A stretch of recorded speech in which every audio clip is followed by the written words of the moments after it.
Thank you, sir. May I ask Rajdeep ji to come in since you had a related question? Mr. Gandhi, first of all, we all appreciate you doing these conversations because they help in building an engagement with the press community. So thank you very much and stay well. My question is linked to what happened this morning in Aurangabad. Early this morning, as you know, 15 workers were crushed to death in a train incident. This is, part of an ongoing tragedy, unfolding tragedy of migrant labor, Mr. Gandhi. In Karnataka, yesterday, the government did a U-turn.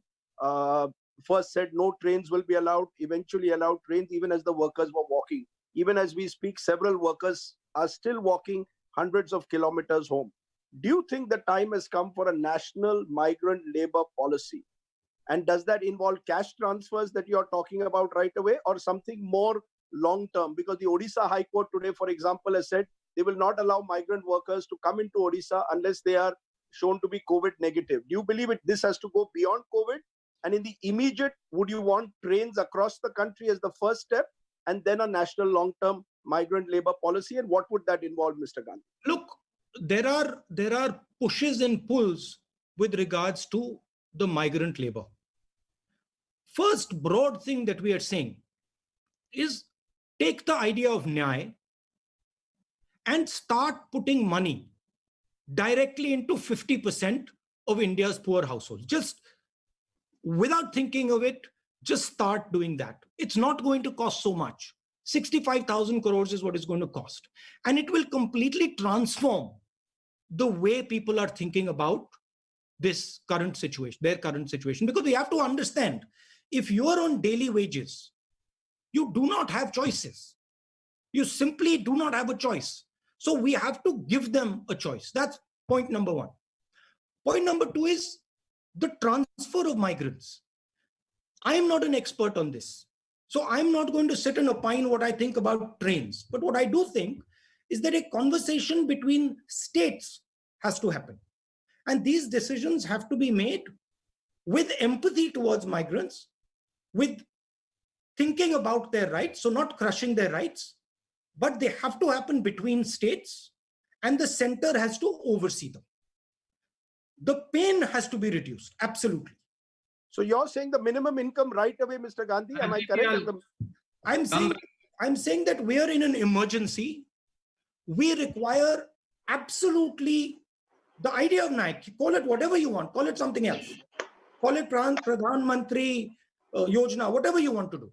But the idea of injecting immediately 7,500 rupees directly into 50% of Indian households is critical. And it's not such a big price.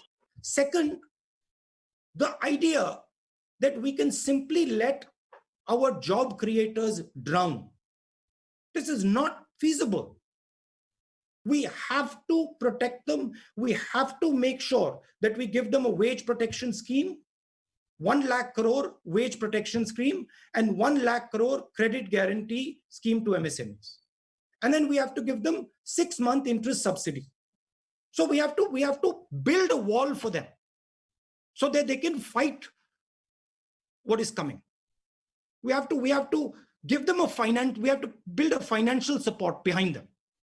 Look, it is pretty clear that a lot of these companies are going to go down.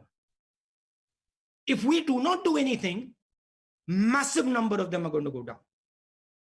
So we have to ensure that we build a wall and we protect as many of them as possible. Now, there's another thing here, which is something important. That when we think about India's business system, we cannot simply say MSMEs, and not big business. Because there is a link between big business and MSMEs. Most of the stuff the MSMEs supply goes to big business. So if your big business isn't firing, your MSMEs can't fire. So there has to be a view where we are thinking systemically, where we are working to start the economy, where we are certainly giving much more benefit to the small and medium industry, but we're also keeping in mind that there is a link between large business and small and medium business. And if we suddenly say, okay, only only small business is going to be helped and big business is going to be left to its own devices, will actually harm small business as well. Thing to understand in this current situation is everything is connected. And if you want to start the engine, you cannot think of starting just one part of the engine. You've got to start the whole engine.